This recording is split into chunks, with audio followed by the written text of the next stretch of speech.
उपार्जित वित्तानां त्याग एव ही रक्षणम तड़ागोदर संस्थानां परिवाह इवासमम। जिस प्रकार उपार्जित किए हुए धन को उसका त्याग करना ही उसका रक्षण है। महाराज आप ऐसे कैसे बात कर रहे कि जो हमने मेहनत करके कमाया, जो इतना मेहनत करके कमाया और उस का दान देते बैठेंगे तो उसका संरक्षण कैसा माना जाएगा? बात तो यही है, जिस प्रकार कुएं में से पानी निकालते जाओ उतना पानी उसमें आता जाता है। यदि आप दान नहीं करोगे तो पुण्य कैसे बढ़ेगा, और पुण्य नहीं बढ़ेगा तो धन आएगा कहाँ से? लेकिन हम इस बारे में सोचते नहीं, हम तो सिर्फ इतना सोचते हैं कि भैया दिना तो इतना पैसा हमारा कम हो गया।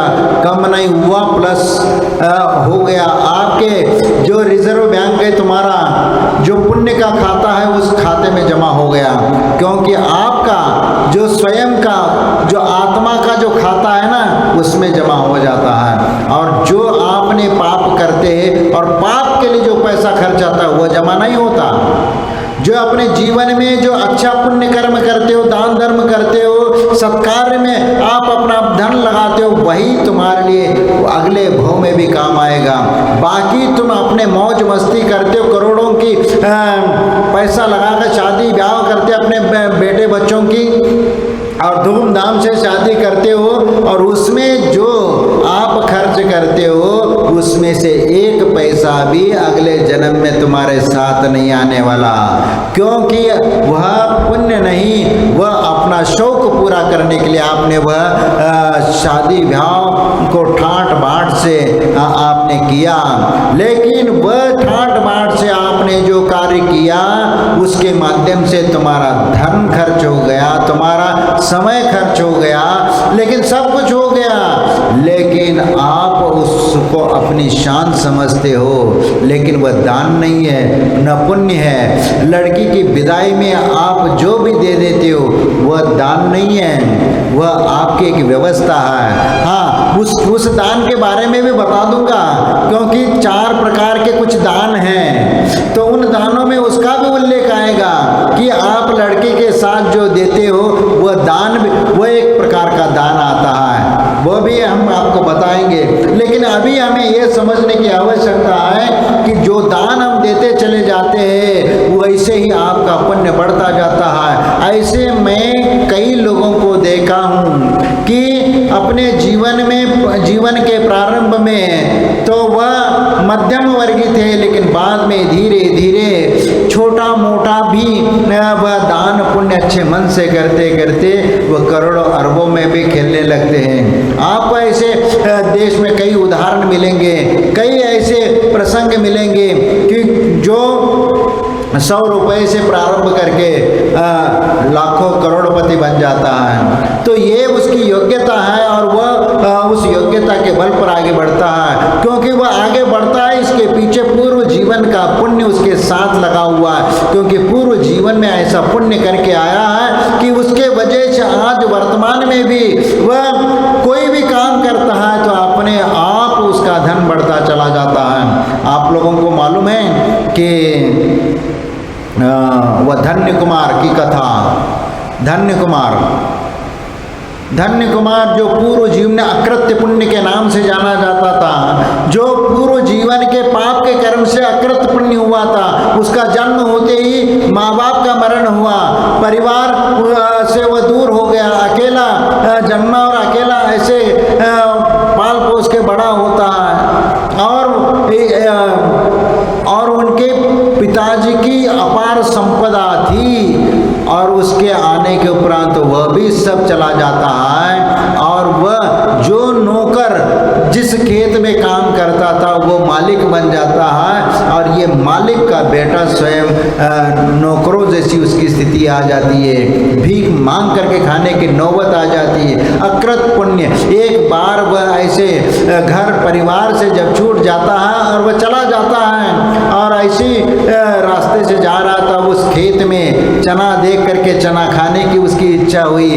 और वह खेत का मालिक उसने देखा कि अरे ये तो हमारे मालिक का बेटा है, और उसकी ऐसी दयनीय दशा देख करके उससे कहा कि ये तो हमने तो, इनके पिताजी ने तो हमारे ऊपर बहुत उपकार किया है और उनका खेत भी हमें मिला हुआ है, चलो इसको कुछ दे देते हैं। तो ऐसा कह करके उनको बोल दिया कि तुम्हें जितना चाहिए ले लेना। और वह खलियान में रखा हुआ चना उनने अपने पोटली पर बांध के रखा, और वह जा करके अपनी माँ के पास जा करके वह चलता चला जाता है। लेकिन जैसे जैसे आगे चलता चला जाता है, उसमें उस पोटली में छेद था, तो उसमें से दाने गिरते चले गए, और जहाँ वह पहुँचा वहाँ एक भी कुछ भी नहीं बचा। और इस प्रकार वह अकृत पुण्य नाम का वह बेटा, उसको समझ में नहीं आता कि जब खाने खिलाने पोटली खोल देता है तो उसमें दाने ही नहीं थे।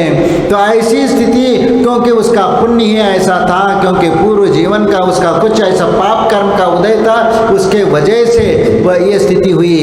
और एक बार वह अकृत पुण्य है अपने माँ के साथ, ये प्रसंग उसमें आता है कि उसकी माँ ने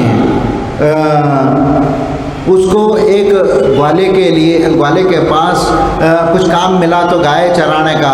तो ये जा करके गाय चरा करके आता, उसके बदले कुछ थोड़ा सा धन मिलता, उसके अपना घर बार वह चलाते थी। इस प्रकार चलाते चलाते वह एक ऐसी परिस्थिति निर्माण हुई कि एक दिन उसको उस मालिक के जो बच्चे थे वो दूध पीते थे।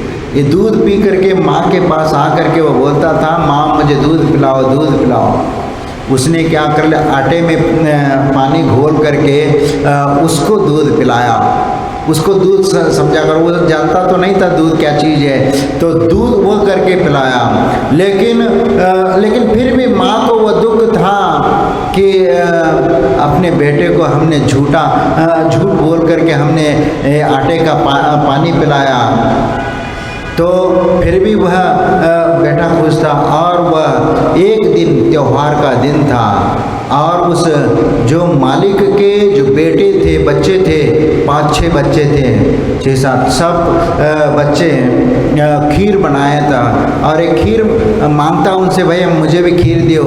तो वो बच्चे उसको झापड़ मारते थे, और एक जिसके पास गया वो मांगा तो उसको एक थप्पड़ मिलेगी। और सब जितने बच्चे थे उन सबको थप्पड़ मारते हुए देखा उस मालिक ने भी देखा ये हमारे बच्चे अच्छे नहीं कर रहे, तो उन्हें उनको डांट करके उनको भगा दिया। और उसने उस अकृत पुण्य के माँ को कहा कि चलो तुम ये ले लो धन, और तुम अपने बच्चों को खीर बना करके खिला दो। तो उस दिन उसने खीर बनाया और उस बेटे को बोल दिया कि तुम जल्दी गाय भैंसों को चरा करके वापस जल्दी आ जाना, मैं खीर बना करके तैयार रखती हूँ। और वह जल्दी सुबह गाय बछड़ों को छोड़ करके वह जंगल में जा करके चरा करके जल्दी ही वह आ जाता है। 9 बजे तक तो वह घर वापस आ जाता है, और वह भी नहा धो करके तैयार हो जाता है। और माँ पूरी रसोई बना करके तैयार है, और वह कहती है कि बेटा अब आपके लाने खीर बनाई हुई है, और उसके पहले हम किसी अतिथि को हम भोजन कराएंगे, उसके बाद ही हम भोजन करेंगे। तो उन्होंने कहा कि ठीक है माता जी। और उस समय वो माँ कुछ कुएं से पानी लाने के लिए चली जाती है, और उसके बाद वो बेटा वहीं बैठा हुआ था घर के बाहर। तो उतने में वहाँ से एक मुनिराज आते हुए नज़र आ गए, और ये जानता तो नहीं था, लेकिन ये उनने समझ लिया यही अतिथि है और ये बाहर से आए हैं, चलो इन्हीं को हम घर में ले जा कर के भोजन कराते। और वो जा कर के वो महाराज के सामने कहने लगा कि बाबा, हमारी माँ ने खीर बनाई है और आप हमारे घर चलिए और वहीं पर आप अपना भोजन करिए। अब सोचो, विचार करो, वह बेटा बालक वह मुनि महाराज से निवेदन कर रहा है, और लेकिन महाराज कभी ऐसे निवेदन से जाएंगे क्या? यदि आप भी हमें आ करके कहेंगे तो डांट करके भगा देंगे हम तो, क्योंकि क्या निमंत्रण देने आए हो क्या? डांट डपट करके भगा देंगे। और यदि मान लीजिए तुम्हारे इस चौके में जाने का भी बारी हो और तुमने आ करके निमंत्रण कर दिया तो जाना भी छोड़ देंगे उस दिन।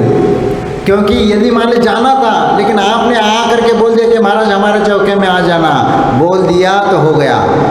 फिर महाराज कहेंगे आज तो तुम्हारे यहाँ जाएंगे नहीं फिर, क्योंकि निमंत्रण से। और यदि मान लीजिए तुमने कही और हम पहुंच गए तो आप तो ये कहोगे कि महाराज जी को हमने बोल दिया और महाराज हमारे यहाँ आ गए, तो महाराज निमंत्रण स्वीकार करते हैं क्या?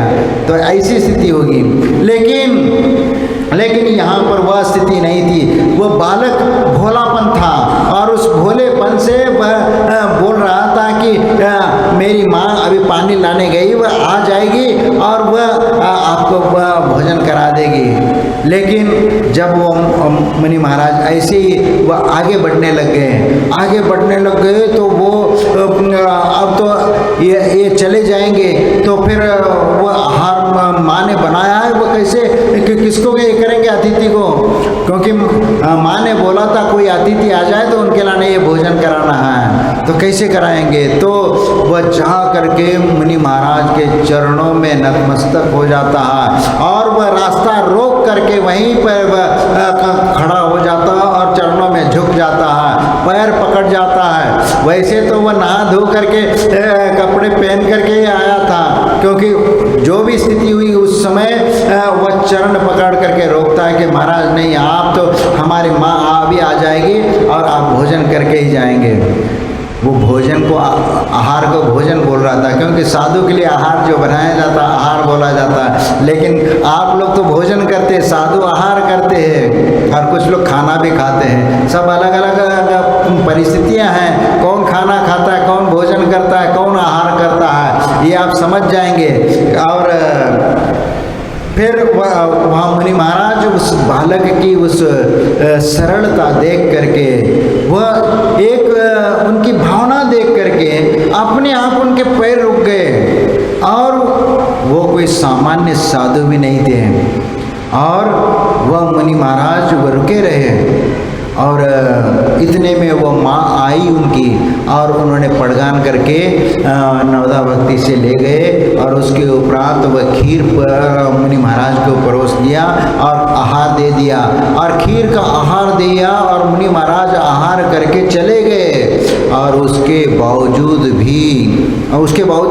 फिर बेटे को भोजन कराया, फिर भी वो भोजन समाप्त नहीं हुआ।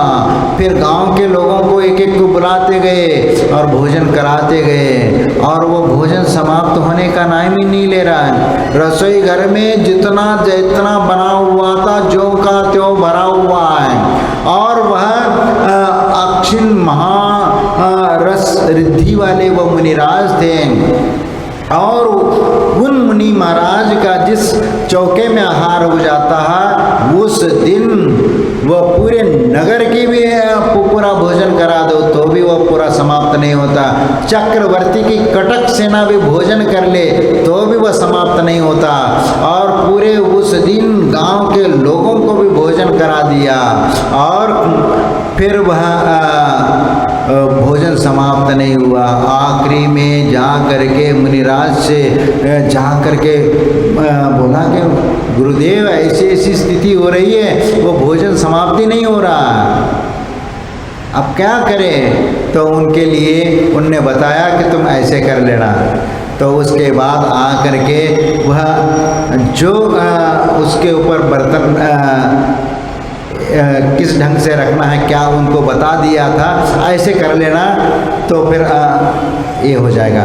तो उसके उपरांत उस दिन वह भोजन कराया और बेटे को भी भोजन कराया, और उसके उपरांत उपरांत वो भोजन फिर जैसे मुनिराज ने बोला था वैसे उसको बर्तन रख दिया, तो अपने आप उसमें से बर्तन में से आहार सबको खिला करके वो खाली हो गया। फिर उस एक पुण्य के कारण उस एक मुनि महाराज को उन्होंने आहार नहीं दिया था, सिर्फ मुनि महाराज को अत्यंत भक्ति भाव के साथ रोक करके आहार की अनुमोदना की थी। और वो बाहर खड़ा होकर माँ जो आहार दे रही उसका सिर्फ अनुमोदना की उनने, और उसका ये पुण्य की वह अगले भव में धन्य कुमार नाम के जन्म लेता है, और जहाँ कदम रखता है वहाँ धन की वर्षा होती है, और जहाँ वह चला जाता है वहाँ धन निकल के आ जाता है। जब वह दूसरे धन्य कुमार के नाम से उसका जब जन्म हुआ, और जन्म होने के उपरांत जिस नगर में वह उनका जन्म हुआ था, वहाँ जन्म होने के बाद उस घर में जैसे जैसे बड़ा होने लगा तो घर के लोग सब, उनके 6-7 भाई थे, सब लोगों ने कहा अब ये बड़ा होने लगा, इसका भी काम धाम कुछ सिखा दे। अब माँ बाप को आ करके बार बार ये करे परेशान करने लग गए कि इनको तो कुछ दुकान में बैठाने के लिए बोल दे, ये तो बैठता नहीं, सिर्फ खाता पीता है और सोता रहता है, ये करता है।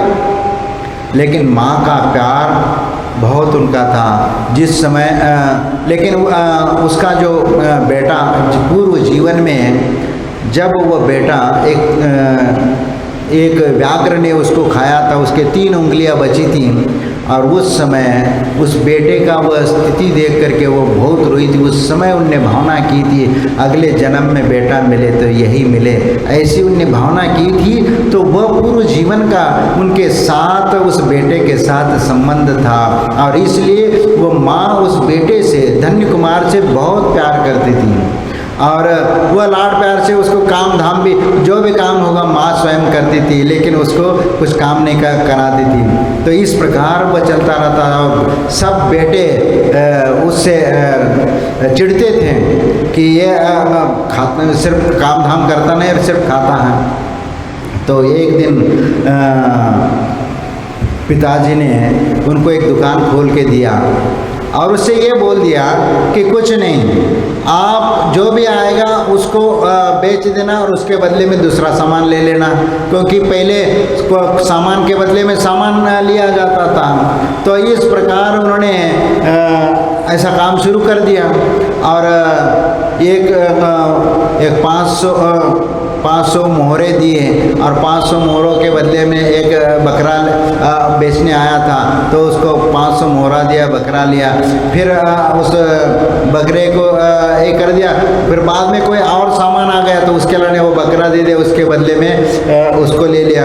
फिर आखिरी में एक लकड़ी वाला आ गया, एक खटिया लेकर के, तो खटिया ले, उन्होंने कहा कि उसके बदले में ये ले ले और उसके बदले में ये दे दे, क्योंकि उसके बदले में कोई गधा या कोई ऐसा चीज़, बकरी के बदले में गधा और उसके बदले में वो खटिया ले लिया और हो गया। और जब घर लेके आया तो उनके सभी भाइयों ने उसकी मजाक उड़ा दी, देखो ये क्या दुकान चला करके आया, क्या कमा करके लाया, जो पैसा था वो डुबो करके आ गया, ये खटिया वो भी जला हुआ, और ऐसा ले करके आया। और सबको, माँ को भी ताने मारने लग गए वो सब बड़े बेटे।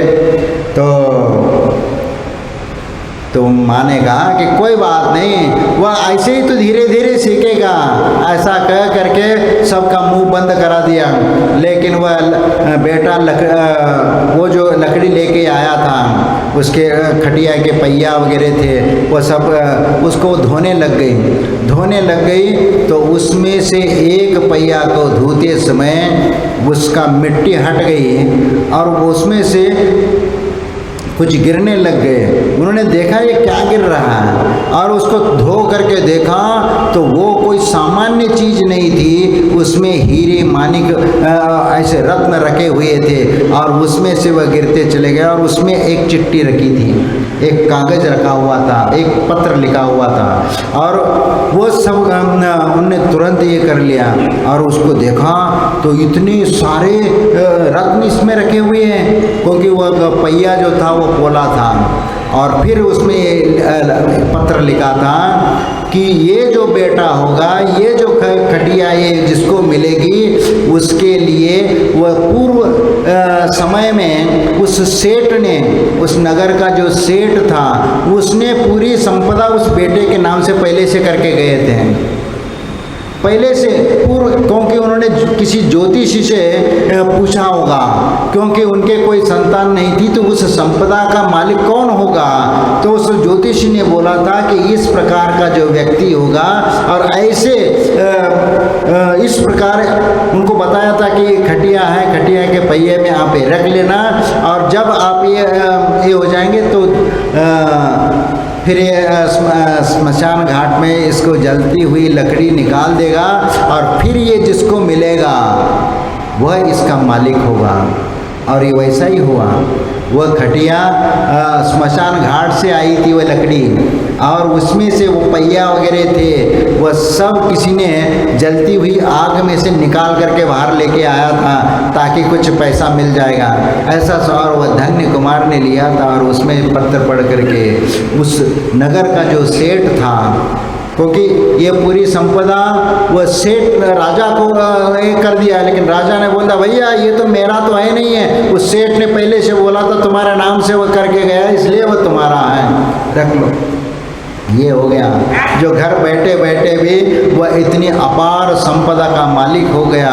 और वह टूटी खटिया में के पहिए में से भी रत्न निकले, और इतने सारे रत्न देख करके घर के लोग सब दंग हो गए। उस समय माँ कहती देखा इसका पुण्य कैसा है, ये पुण्य पूर्व जीवन में ऐसा कुछ पुण्य किया है तभी तो आ रहा है। और हो सकता है तुम लोग जो भी कमा रहे, हो सकता है इसके पुण्य की वजह से तुम्हें कमाई हो रही है। कभी कभी ऐसा होता है कि किसी घर में कोई एक पुण्यात्मा व्यक्ति आता है तो उस घर में तरक्की होने लगती है, और कभी कभी ऐसा व्यक्ति आ जाता है तो वह घर डूबने लगता है। किसी किसी का पुण्य और किसी किसी का पाप वह उसमें सहभागी होता है। और इसीलिए जब हमें कोई किसी चीज़ का दान करने की बारी आती है तो हमें निस्वार्थ भाव से दान देना चाहिए, क्योंकि जो जोड़ते गए वे हमेशा डूबते गए हैं, और जो छोड़ते गए वह संसार सागर से पार होते गए हैं। और इसीलिए वह सातिशय पुण्य की प्राप्ति उसके बाद भी आपको मालूम है कि धन्य कुमार जहाँ जा गया वहाँ पर धन बरसात होने लगी, क्योंकि उसके बाद एक खेत में हल जोते हुए किसान को देखा। उसको थोड़ा सा आश्चर्य लगा कि ये किसान कैसे हल जोत रहा है, और वो वहीं पे बैठा, और उसी समय उस किसान की जो पत्नी थी वो उनकी रोटी लेकर के आई थी, और उसको बोल दिया कि तुम भोजन कर ले। तो वह किसान उससे बालक से भी पूछा, धन्य कुमार से भी, तुम भी भोजन कर लो। नहीं मैं ठीक हूँ। और उसी समय वह किसान उधर भोजन करने चला जाता और इधर हल जोतना शुरू कर देता। और जैसे ही वह हल जोतना शुरू कर दिया और थोड़ा सा आगे गया और वहाँ पर अटक गया, वह हल अटक गया, और अटक को खोल कर देखा तो वहाँ वह एक घड़ा मिला जिसमें सब सोने के सिक्के रखे हुए थे, पूरा सोने से, चांदी से और हीरे मानिक मोती से भरा हुआ वह घड़ा मिला। और उन्होंने कहा कि ये कहाँ से आ गया, उसको ढक करके रख देता है, ढक करके वहाँ से चला जाता है, और बिना बताए किसान को बना बताए आगे निकल जाता है। किसान आता है, अरे हल जोतता है, उसको मिल जाता है, वो आश्चर्यचकित होता है, और वह उसको रोक करके बोलता है कि भाई रोको, ये सब तो तेरा धन है, तो ले जाए इसको। वो बोलता है कि भैया मेरा नहीं है, ये तो तेरा है, तुम्हारे खेत में निकला है। नहीं ये तेरा है। वह कहता है कि मेरे बाप दादा इसमें हल जोतते रहे, इस किसान खेत में, आज तक कभी धन निकला नहीं, और तुम्हारे आने से और तुम्हारे ये करने से निकला है, ये तो तुम्हारा है। उनने कहा कि ठीक है, अभी तो ऐसा कर लो कि तुम्हारे पास मैं ऐसे ही रख देता हूँ, तुम इसका उपयोग कर लेना, जब ज़रूरत होगी तुमसे हम ले लेंगे। ऐसा कह करके टाल दिया। और जहाँ जहाँ पर भी चला जाता, एक बार इतना परेशान हो गया कि चलो राजा को लात मार देंगे और उसको गिरा देंगे, और राजा दंड देगा तो उसके लाने धन दौलत दे करके या कुछ करके पिंड छुड़ाने का प्रयास किया। तो एक बार क्या किया कि राजा सिंहासन पर बैठा हुआ था और पीछे से उन्होंने एक जोर से लात मारी, और राजा जैसे ही उस सिंहासन से कोलाटी खाते हुए नीचे गिर गया तो उसी समय छत टूट करके नीचे गिर गया। और वो मकान का छत टूट के नीचे गिर गया तो राजा आश्चर्यचकित हो गया। ये तो धन्य कुमार सोच रहा था मुझे दंड मिलेगा तो मैं पिंड छुड़ा लूँगा, कोई दंड मिलेगा तो पैसा धन दौलत जो भी है दे करके मैं छुटकारा पा लूँगा, लेकिन उल्टा और गले में पड़ गया कि राजा ने कहा, अरे तुमने मेरी जान बचा दी और ये छत टूटा, और यदि मुझे धक्का नहीं देते तो मैं तो मर ही जाता। और उस राजा ने उसको आधा राज्य दे दिया और अपनी कन्या को भी देने की बात करी।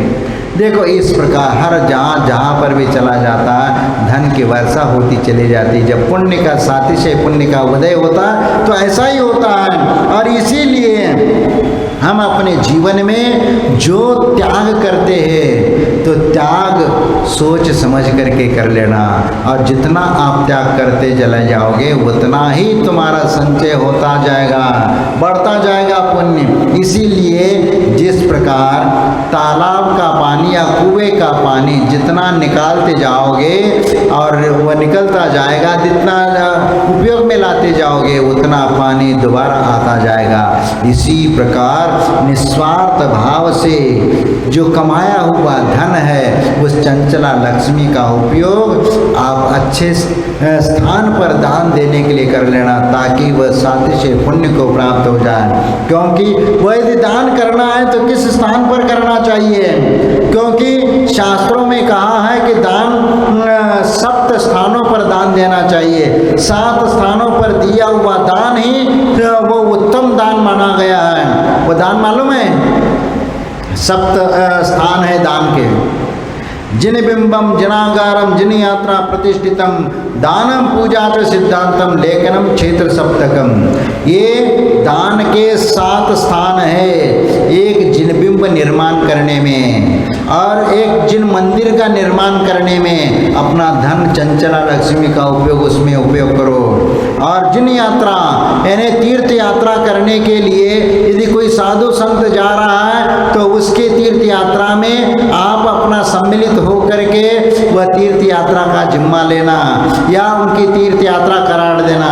या कोई गरीब ऐसा व्यक्ति है, धर्मात्मा व्यक्ति है, लेकिन गरीब है, वह तीर्थ यात्रा करने में सक्षम नहीं है, तो उसको अपने साथ लेकर के तीर्थ यात्रा करा देना।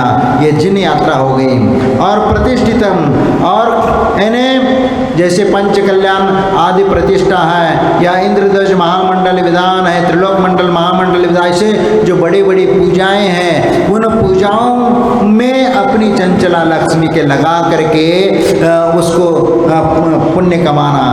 ये और दानम च दानम दान आहार दान औषध दान अभय दान आदि ये दान दे देना। चारों प्रकार का आहार दान साधु संतों को देना। और पूजा में दैनिक पूजा में भी आप चंचला लक्ष्मी का उपयोग करना। अपनी मंदिर के पूजा द्रव्य से पूजा नहीं करना। हमें लगता है कि आप लोग ऐसी व्यवस्था कर रखे हैं यहाँ पर, मंदिर वाले पूजा की द्रव्य की व्यवस्था करके रखे, वह सब धो धा करके थाली सजा करके रख देते और ये पूजा करने वाले महाशय आकर के खड़े होकर पूजा करना था। ऐसी पूजा नहीं, स्वयं अपने द्रव्य की पूजा होना चाहिए। अपना द्रव्य महाराज हम लोग ऐसा करते हैं कि साल भर में हम उस जो भी पूजा करते हैं उसका इकट्ठा हमने पैसा दे देते हैं। कितना दे देते हो भाई? जो साल भर में जितना वह द्रव्य लगता है उतना खर्चा भी नहीं निकालता होगा, उतना दान दे करके जाते हो। हाँ, आप हिसाब किताब लगाते हो ना, बनिया हो, हाँ, तो बनिया अपना हिसाब लगाता है कि एक दिन में इतना है तो साल भर में कितना, तो हिसाब गणित लगा करके देते हो। लेकिन वो प्रतिदिन धोने के लिए भी किसी एक व्यक्ति को रखा है, उसकी गिनती नहीं करते हम। हाँ, वो तो मंदिर की व्यवस्था है।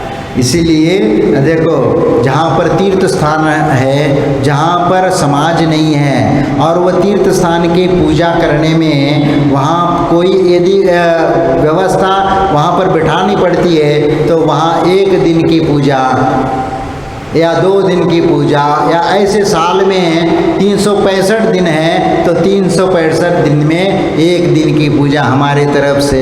ऐसे दैनिक पूजा में भी आप उन स्थानों पर, तीर्थ स्थानों पर अपना द्रव्य दे सकते हैं, ताकि वहाँ उस क्षेत्र की व्यवस्था सुचारू रूप से पूजा पाठ बस क्षेत्र पर चलती रहे। इस दृष्टिकोण से वहाँ पर वो पूजा किया जाता है। और सिद्धांत लेखनम, और पुराने समय में क्या होता कि जो हमारे आचार्य प्रणीत ग्रंथ होते थे, उसका किसी विद्वान के द्वारा लिपिबद्ध ग्रंथ की रचना करके उसको कॉपी की जाती थी।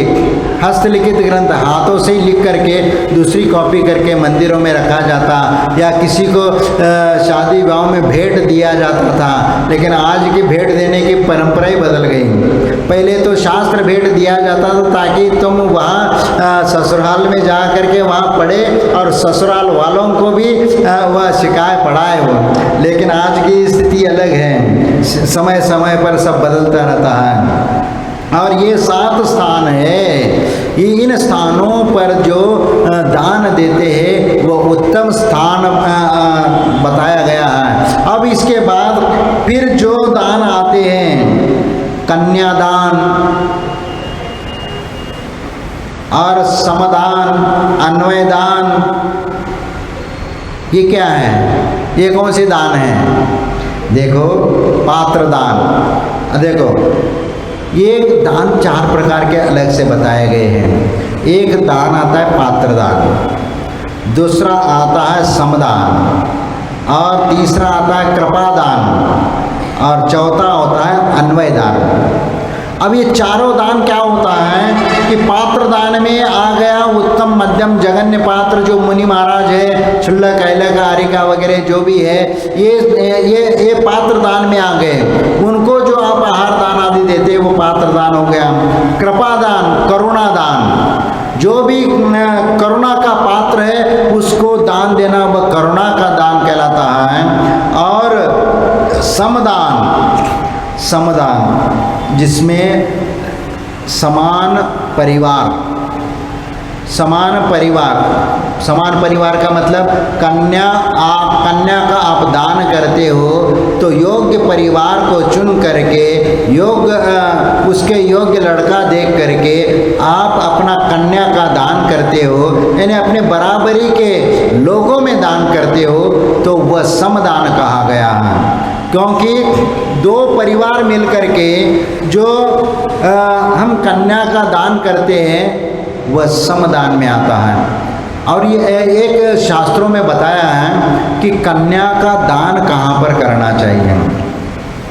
सब माता पिता सब ये सोचते हैं कि हमारी बेटी अच्छे बड़े घर में, जो सबसे धनी व्यक्ति उनके घर में जाना चाहिए, यानी सबसे धन दौलत से संपन्न व्यक्ति है, जो रिच है, उसके यहाँ अपनी लड़की को देना चाहिए।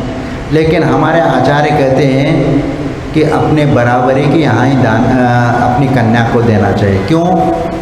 बराबरी में कन्या की इज्जत और सम्मान मिलता है। और यदि देखो, यदि कन्या बड़े घर में दी जाती है तो बड़े घर के लोग, अब ये छोटे घर से आई है, तो जब कभी भी आपस में विवाद होगा या कोई भी छोटी मोटी चीज़ें हो गई तो हमेशा उनको ताना मारा था, छोटी घर की आई, छोटे घर से आई है। ये ताना उसको ज़िंदगी भर सहन करना पड़ेगा। और यदि बड़े घर का लड़का, बड़े घर की लड़की यदि छोटे घर में जाएगी तो उस पति को अपने बाप के दौलत से हमेशा नचाएगी। उसके बलबूते पे। इसीलिए कन्या को देना है तो किसको देना चाहिए? शास्त्रों में कहा, नीति वाक्यामृत में कहा है कि और विवाह कितने प्रकार का होता है ये भी बताया है, और उसमें कौन सा विवाह, क्योंकि अलग अलग विवाह की पद्धति बताई गई है, और उसमें गंधर्व विवाह, राक्षस विवाह आदि का भी उल्लेख किया गया है। लेकिन समान परिवार में जो दान होता है, कन्यादान जो होता है, वह कन्यादान इसलिए देना चाहिए क्योंकि जो बराबरी के घर होते हैं उनमें यदि दान देते हैं तो वो कन्या को यदि देते हैं तो दोनों परिवारों में सामंजस्य होता है, सम्मान मिलता है, और उसके अनुसार एक दूसरे के विचार भी मिल जाते हैं। अब ये देखिए कि यदि लड़का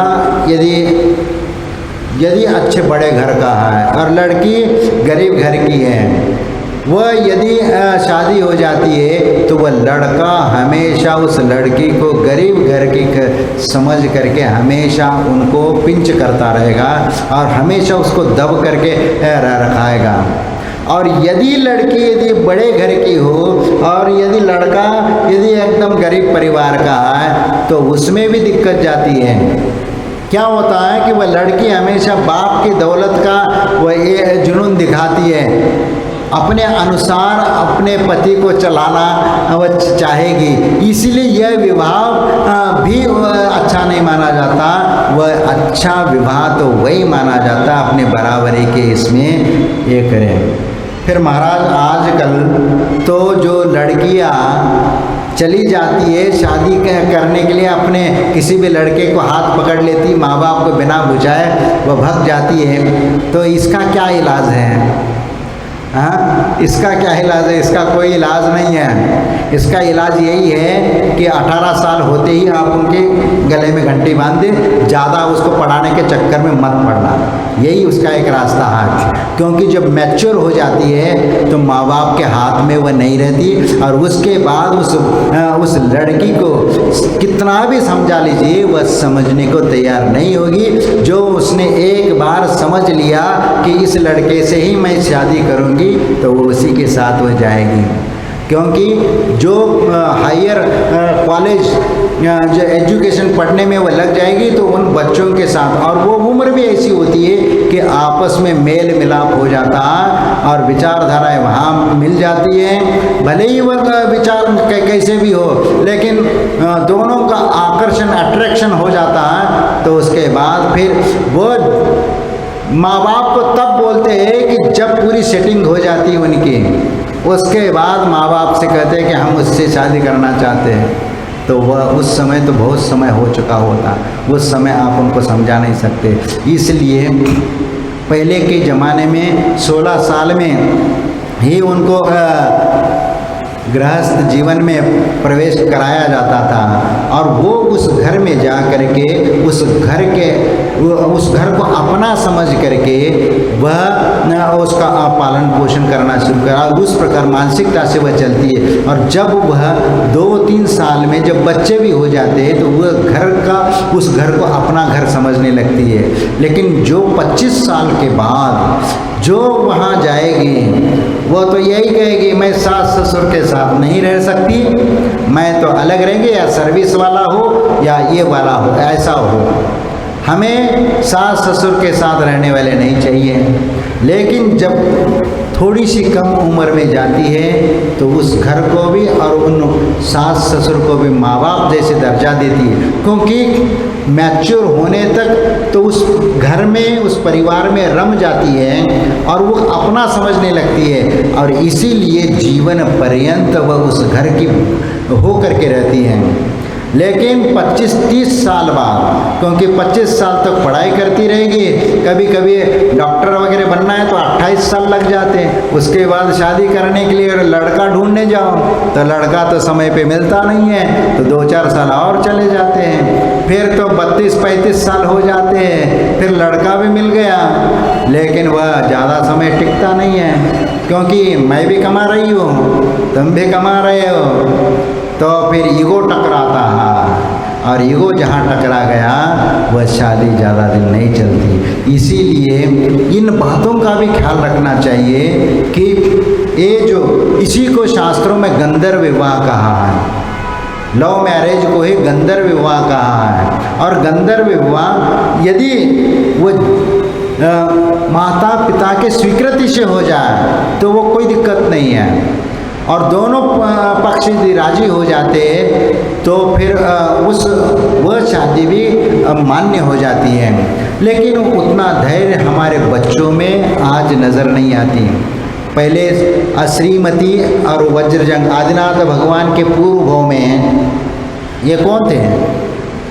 वज्रजंग राजा था, और श्रीमती ये जो लड़की थी, ये पूर्व जीवन में जब ये थे दोनों का ये लव मैरिज ही था, श्रीमती और वज्रजंग का। आदिनाथ भगवान जो हुए वो पूर्व पर्याय में वज्रजंग थे, और श्रीमती ये रानी थी, बाद में वो राजा श्रेयांश बने। इनका तो पहले बस शादी के पहले ही इनको एक दूसरे के प्रति आकर्षण हुआ था, बाद में उनके माता पिता ने ये सोच करके शादी की थी। तो इस प्रकार यदि होता है तो उसमें कोई दिक्कत नहीं है। ये राजी खुशी जहाँ पर हो जाती है तो वहाँ पर सब चल जाता है। लेकिन ये है कि वहाँ जो श्रीमती और वज्रजंग इन दोनों की जो शादी हुई थी ना, ये उत्तर भारत में उस प्रकार की शादी को सही नहीं मानते, क्योंकि दक्षिण भारत में वो प्रथा है कि मामा की लड़की या मामा का लड़का इनके साथ संबंध होता है, लेकिन इधर नहीं होता उत्तर भारत में। तो वहाँ की परंपरा है, आज भी होते हैं, ऐसा नहीं कि आज नहीं होते हैं। मामा बुआ के जो होते हैं उनमें रिश्ते होते हैं। तो वो जो श्रीमती और वज्रजंग थे ये भी इसी प्रकार के रिश्ते थे। वो मामा की लड़की ऐसा कुछ था, और उनमें ऐसे जब किसी कार्यक्रम से वो मिलने गए थे तो वहाँ उन दोनों की बात हुई और आपस में आकर्षण हुआ, और फिर बाद में उनके ये संबंध हुआ। तो इस प्रकार वह तो स्वीकार्य हो जाता है। लेकिन जो माँ बाप को राजी नहीं है, यदि कई बार ऐसा भी होता है, पहले राजा महाराजा ये देखते थे यदि मान लीजिए वह लड़का गुणवान है, गुणी है और सर्वगुण संपन्न है, लेकिन वह गरीब भी है, तो भी वह राजा उस अपनी लड़की को उसके साथ दे करके, अपना धन दौलत दे करके उनको अपने बराबर बना लेता था। क्योंकि ये जो दान की कन्या के साथ जो धन दौलत हुआ जो राजा महाराजा वगैरह देते थे, यहाँ तक कि दास दासियाँ और धन दौलत भी उसके साथ भेजा जाता था, इसीलिए दे। लेकिन आज उसका दहेज के रूप में हम उसको मानने लग गए। लेकिन ये दहेज के रूप में वह अच्छा नहीं माना जाता। पहले माँ बाप खुशी खुशी स्वेच्छा से लड़की के साथ दे देते, वह लड़के वाले मांगते नहीं थे, लेकिन फिर भी माता पिता हमारी तो इतनी सारा धन दौलत है, हम इसका उपयोग लड़की के इसमें जीवन में यदि कुछ खर्च नहीं कर सके तो हमारा इस धन का क्या उपयोग। इसीलिए वह लड़की के शादी ब्याह में खर्चा करके उनको साथ दास दासी और पूरा खर्चा उनको साथ दे करके भेज देते थे, तो वह उसके बराबर बना देते। लेकिन आज जो लव मैरिज होने लगे हैं, वह लव मैरिज हो करके आज कैसे कैसे होने लग गए, तो फंसा करके अपना जाति धर्म भी गलत बता करके आपको फंसा देंगे, और बाद में शादी होने के उपरांत फिर वह उनको धर्म बदलने के लिए भी बाध्य करेंगे, और धर्म बदल करके फिर वह कहाँ से कहाँ होगा उसको कुछ कहा नहीं जा सकता। और ये भी बात है कि वह, और ये भी बात है कि कितने दिन तक चलेगा उनका नहीं है, तो उनमें एक हो गया, 2-3 बच्चे हो गए, चलो इनको अलग करो, दूसरा कर लो, फिर दूसरा हो गया, 2-3 बच्चे कर ले, उसका भी अलग करो, तीसरा हो गया। ये ऐसे भी लोग होते हैं, बस सिर्फ संख्या बढ़ानी है, और हम लोग एक बच्चा कर रहे हैं। ध्यान रख, कई बार हमने बोल चुके हैं, याद दिलाते रहते हैं हम बीच बीच में, ताकि आपको याद रहे कि हम कितना अच्छा कर रहे हैं, क्या गलत कर रहे हैं, ये आपको समझ में आ जाए। इसीलिए ये 4, और इसके उपरांत और अन्वय दान, इसके उपरांत आता अन्वय दान।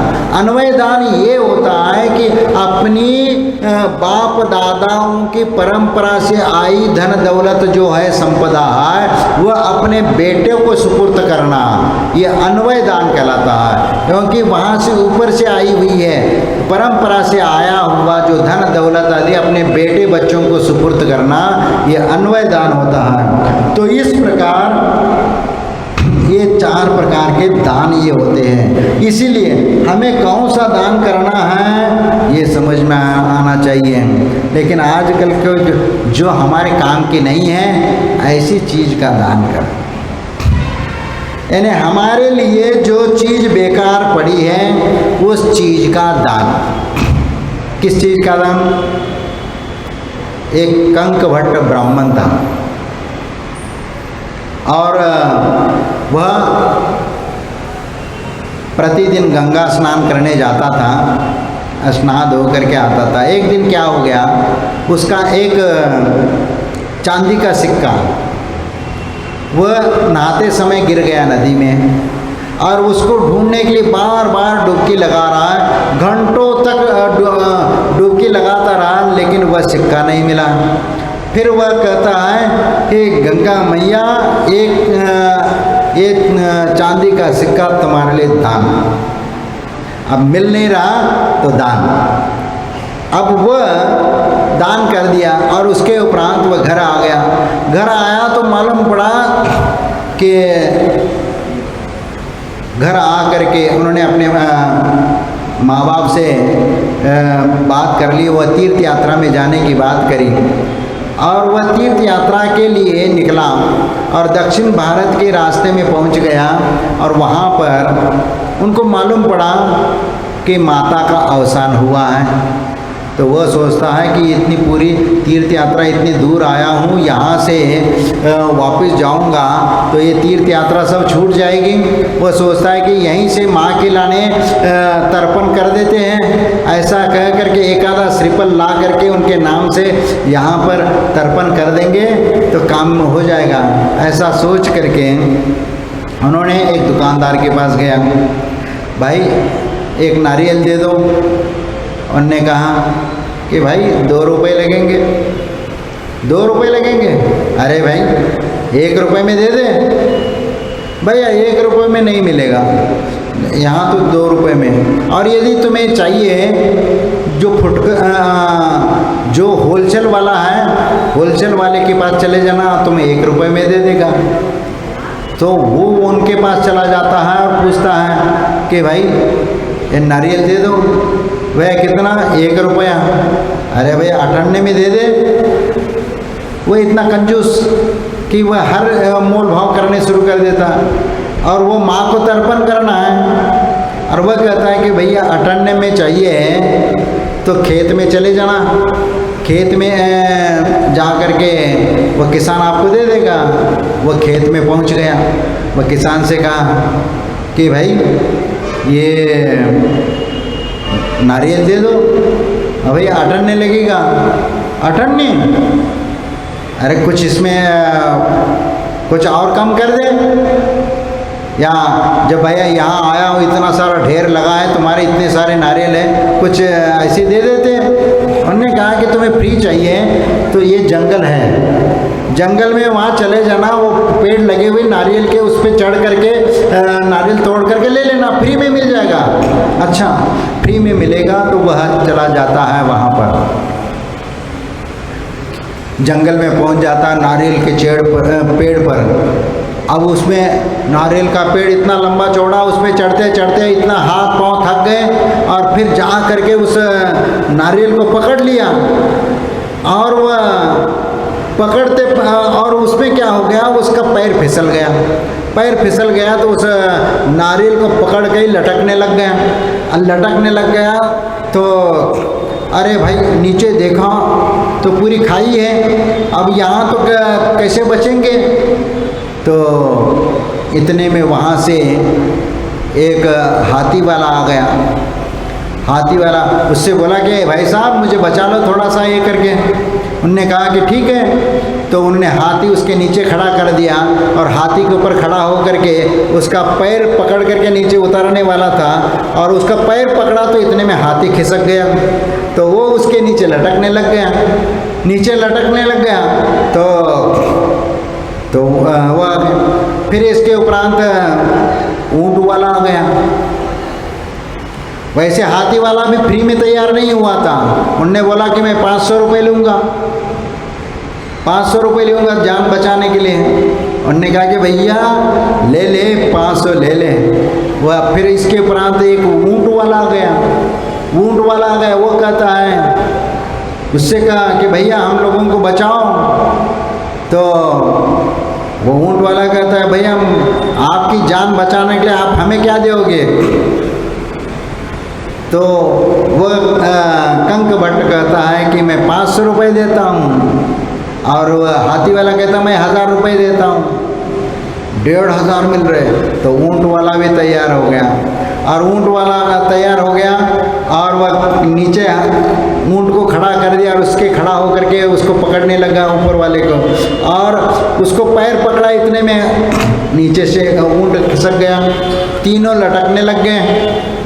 अब हाथ छोड़े तो सब खाई में मर जाएंगे। तो ऊपर हाथ पकड़े पकड़े वह कंक भट्ट का हाथ दर्द करने लगा। तो वह कहता है कि भैया मुझे हाथ दर्द करने लगा, अब तो मैं हाथ छोड़ दूंगा, हाथ छूट जाएगा मेरा। तो हाथी वाला कहता है भैया ऐसा मत करना। ऊँट वाला भी कहता है ऐसा मत करना, नहीं है तो हम सब मर जाएंगे इस खाई में गिर करके। तो भाई तुम अब कितना दोगे बताओ? मैं तुम्हारी जान बचाना चाहूँगा, तो आप मेरे लिए क्या दोगे? तो उनने बोला कि भाई मैं 1000 रुपये दे रहा हूँ, और वह ऊँट वाला है 500 रुपये दे रहा है। तो ठीक है। तो इस प्रकार 1500 रुपये मिलेंगे। जैसा ही खुश हुआ वैसे ही उसका हाथ छूट गया और तीनों गिर करके वहाँ पर मर गए। ये होता है कि अधिक लोभ करने का नतीजा कि ये है कि अपना जीवन ही हम समाप्त कर लेते हैं। इसलिए हम कभी अपने जीवन में हमेशा ये दृष्टि रखना चाहिए कि जिंदगी में हम देने का विचार करना चाहिए, न कि लेने का। इसलिए हम अपने जीवन में एक छोटा सा भी सत्पात्र में जो दान दिया जाता है, वही दान हमारे लिए पुण्य के लिए कारण बन जाता है। छोटा सा भी आप दान यदि सत्पात्र में देते हैं, वही दान तुम्हें पुण्यानुबंध पुण्य के लिए कारण होता है। और इसीलिए हमें पुण्यानुबंध पुण्य करना चाहिए। एक पुण्यानुबंधी पुण्य होता है और एक पापानुबंधी पुण्य होता है। ये दोनों में इतना अंतर होता है कि एक तो पाप क्षेत्र में दान दे करके जो पुण्य कमाते हैं वह पापानुबंधी पुण्य होता है, और एक पुण्य क्षेत्र में दान दे करके जो पुण्य कमाते हैं वह पुण्यानुबंधी पुण्य होता है। और पुण्यानुबंधी पुण्य परंपरा से मोक्ष के लिए कारण होता है, लेकिन पापानुबंधी पुण्य वह संसार के लिए कारण हो जाता है, क्योंकि वह मोक्ष मार्ग के लिए कार्यकारी नहीं हो सकता। इसीलिए जब हम पुण्य करो, एक छोटा सा भी दान दो, तो एक सत्पात्र में दान दो, क्योंकि छोटा सा दान भी एक विशाल वटवृक्ष का रूप धारण कर लेता है और साथ ही से पुण्य को प्रदान करता है। इसलिए सुपात्र दाने न भवे धनाढ्यो धन प्रकर्षण करोति पुण्यम पुण्याधिकारी दिवि देवराज पुनरेव भोगी पुनरेव दानी पुनरेव भोगी पुनरेव दानी। यानी सुपात्र में दान देने से वह स्वयं धनाढ्य हो जाता है। जितना दान देते जाओ वो कभी कम नहीं होगा, और जितना दान देते जाओगे उतना दान बढ़ता, आपका धन बढ़ता जाएगा, कम नहीं होने वाला। इसीलिए और उस धन से पुनः पुण्य कमाओ, पुनः दान धर्म करके पुण्य कमाओ। और धन प्रकर्षण करोति पुण्यम पुण्याधिकारी दिवि देवराज, और उस पुण्य के फलस्वरूप वह स्वर्ग में सौधर्म इंद्र आदि इंद्र पद को प्राप्त कर लेता है। और पुनः वहाँ से यहाँ जन्म लेता है तो राजा महाराजा चक्रवर्ती होकर के पुनः उस वैभव को भोगता है, और उसमें भी वो किमिच्छिक दान दे करके वो पुनः पुण्य करता है। इस प्रकार पुनरेव भोगी पुनरेव दानी, पुनरेव भोगी पुनरेव दानी, इस प्रकार पुण्य करते हुए सातिशय पुण्य को प्राप्त होता है, और इस प्रकार वह अपना आत्मा का कल्याण कर लेता है। और इसीलिए आप सभी लोगों से यही कहना चाहूँगा कि अपने जीवन में यदि त्याग धर्म को अपनाना है तो हमारे लिए अपनी शक्ति के अनुसार यथा लब्ध जितना जो दे सकते वह दान सत्पात्र में देते रहना चाहिए। यही हमारे जीवन में साथ में चलेगा और यही हमारे साथ में आने वाला है, और ऐसा कार्य करते अपने जीवन को सार्थक करें। जय गुरु महावीर भगवान।